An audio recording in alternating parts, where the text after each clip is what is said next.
संगमेश्वर सप्ताहामधल्या अनुभव कथनांचे विषय असणार आहेत. गुरुनिष्ठा कशी असावी? भजन म्हणजे नक्की काय? कमीत कमी वेळेत उपासना करून जास्तीत जास्त फळ कसं मिळवायचं?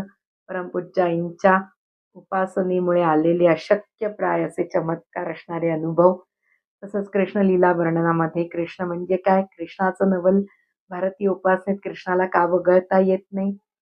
कृष्णाच्या त्या काळात लीला काशीपर्यंत पोहोचल्या त्याची एक बोधपर गोष्ट. पूतना वधाचा आशय, पूतना उद्धार, पूतना म्हणजे काय? हा विषय अतिशय पुणे बिबवेवाडी येथे गाजला. सगळ्यांनी आपल्याला तो लावून घेतला आणि सुधारणा करण्याचा आपण प्रयत्न चालू केलाय. तसंच दामोदर लीलेचा आशय सगळ्यांना आवडला. महारास लीला वर्णन आवडलं. कृष्ण कलियुगात का अवतार घेत नाहीये याची कारणं लोकांना कळली. तो अवतार घेण्यासाठी नक्की आपण काय केलं पाहिजे हे समजून आलं.